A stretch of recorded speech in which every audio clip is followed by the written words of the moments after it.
সম্প্রতি ঢাকা দিল্লির চরম উত্তেজনার মধ্যেই এক বাংলাদেশিকে গুলি করে হত্যা করলো ভারতের বিএসএফ।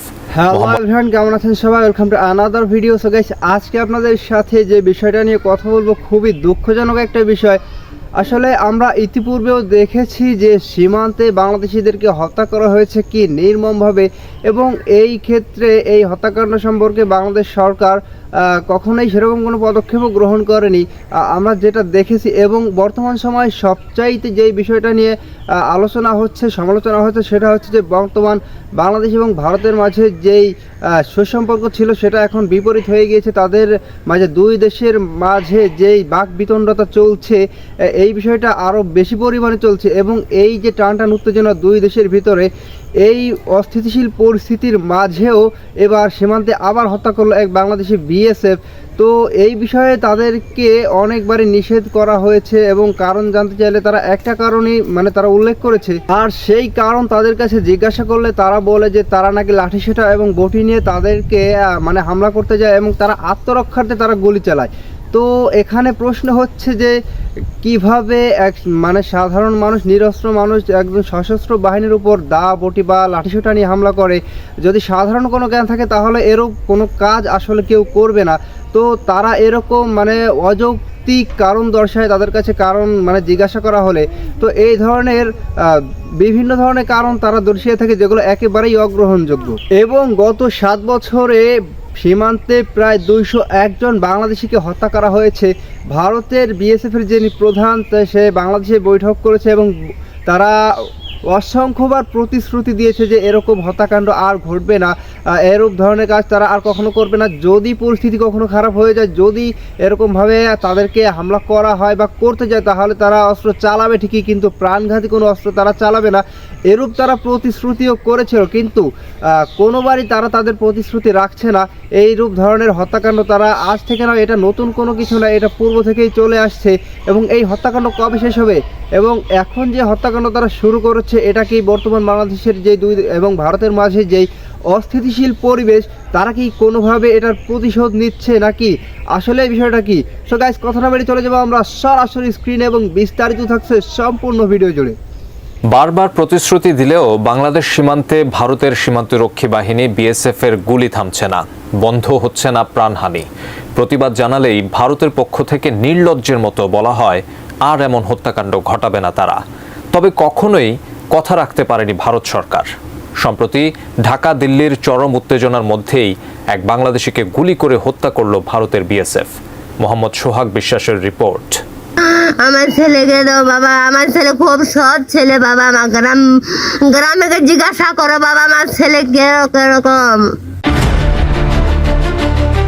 প্রতিবেশী দেশ ভারতের সঙ্গে বাংলাদেশের সম্পর্কে যে কটি বিষয় নিয়ে অস্বস্তি আছে, সেগুলোর একটি হলো সীমান্ত হত্যা।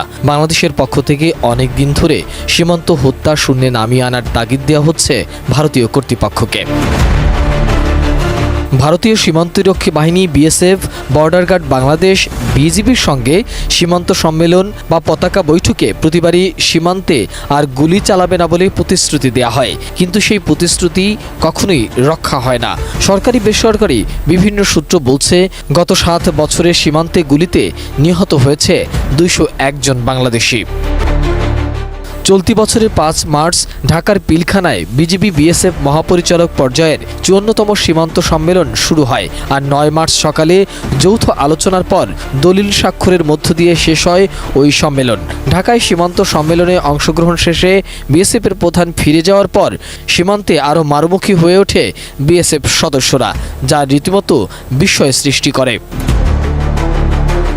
সীমান্ত হত্যার ঘটনা বিশ্লেষণ করলে দেখা যায়, সীমান্তে গুলিতে চলতি বছরের জানুয়ারি ও ফেব্রুয়ারি মাসে 2 জন নিহত হয়েছে, অথচ সীমান্ত সম্মেলনের পরে 3 মাসে সেখানে নিহতের সংখ্যা দাঁড়িয়েছে 11 জনে। প্রতিবারই গুলিতে মানুষ খুনের পর বিএসএফ সদস্যরা আত্মরক্ষার্থে গুলি চালানোর কথা বলে থাকেন।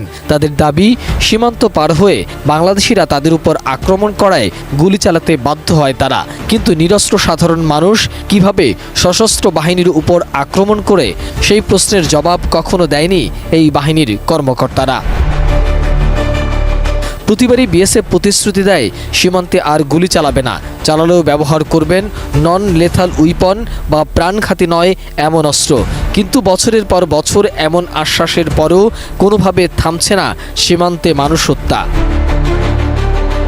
শেখ হাসিনা দেশ ছেড়ে পালিয়ে যাওয়ার পর দুই দেশের সম্পর্ক এখন অনেকটাই তলানিতে। এমন সময় পঞ্চগড়ে মমিনপাড়া সীমান্তে আনোয়ার হোসেন নামে এক বাংলাদেশিকে গুলি করে হত্যা করে মরদেহ নিয়ে গেছে ভারতীয় সীমান্তরক্ষী বাহিনী বিএসএফ। শুক্রবার ভোরে তেঁতুলিয়া উপজেলার হাড়িভাষা ইউনিয়নের মমিনপাড়া ও ভারতের সিংপাড়া সীমান্ত এলাকায় ঘটনাটি ঘটে। নীলফামারী বর্ডার গার্ড বাংলাদেশ বিজিবির ৫৬ ব্যাটালিয়নের অধিনায়ক লেফটেন্যান্ট কর্নেল শেখ মোহাম্মদ বদরুদ্দোজা বিষয়টি নিশ্চিত করেছেন। পূর্বের মতো আবারও বিএসএফ দাবি করেছে ওই বাংলাদেশিরা তাদের উপর বটি ও বাঁশের লাঠি দিয়ে হামলা করতে গেলে আত্মরক্ষার্থে গুলি চালায় বিএসএফ। এ সময় ঘটনাস্থলে নিহত হয় আনোয়ার। পরে তার মরদেহ নিয়ে যায় বিএসএফ সদস্যরা। সেই সঙ্গে চোরাচালানের দুটি গরুও জব্দ করে বিএসএফ সদস্যরা। তবে বিএসএফ আদৌ তাদের কথা রাখতে পারবেন কিনা তা নিয়ে প্রশ্ন নানা মহলের। তো গাইস, আপনারা সম্পূর্ণ ভিডিওটি দেখলেন এবং এই ভিডিও সম্পর্কে আপনাদের মূল্যবান মতামত অবশ্যই কমেন্ট বক্সে জানিয়ে যাবেন। দেখা হবে আপনাদের সাথে অন্য কোনো ভিডিওতে। ভালো থাকবেন, সুস্থ থাকবেন। আল্লাহ হাফেজ।